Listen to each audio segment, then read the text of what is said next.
আপনি এই লেকচারে বললেন যে আল্লাহ তাআলা জানেন যে প্রত্যেক মানুষ ভবিষ্যতে কোন কোন কাজ করবে।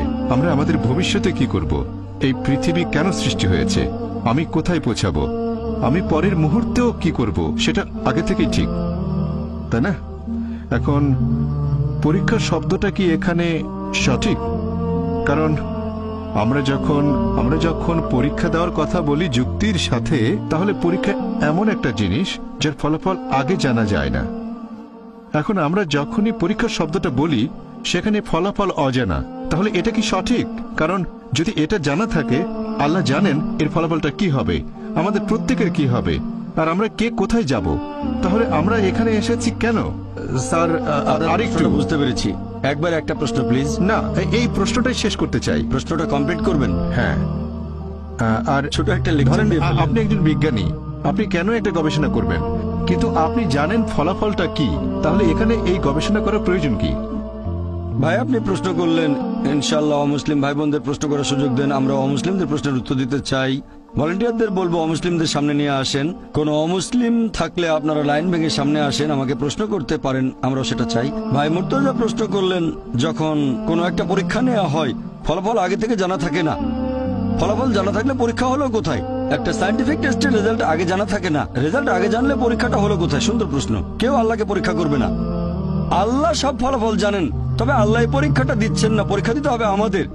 আমি আগে ফলাফল জানি না, আমি আমার ফলাফলগুলো জানি না, আমি জানি না বেহেশতে যেতে পারবো কিনা। যদি জানতাম বেহেশতে যাব, তাহলে আজকে কষ্ট করে মাদ্রাজে আসতাম না। এই পৃথিবীর বিভিন্ন দেশে যায়, আমার অনেক পরিশ্রম হয়, আমি তো জানি না আমার জন্য বেহেশত নিশ্চিত কিনা।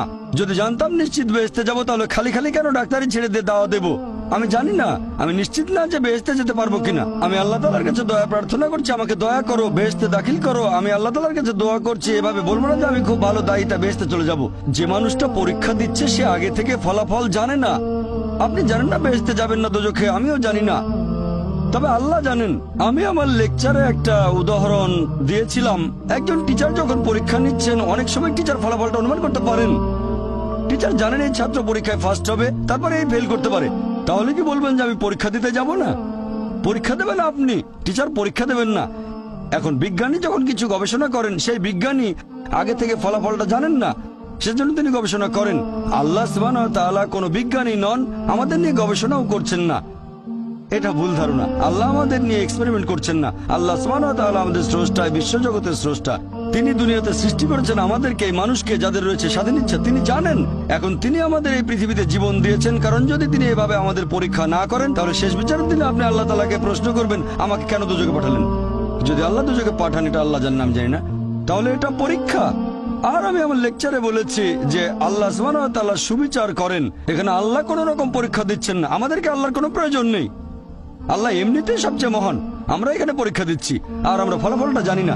যেহেতু ফলাফল জানি না, সেজন্য আমরা যথাসাধ্য চেষ্টা করছি, আর আমরা আল্লাহ তাআলার কাছে দোয়া করব তিনি যেন আমাদের দয়া করেন, আমাদের ক্ষমা করেন, বেহেশতে দাখিল করেন।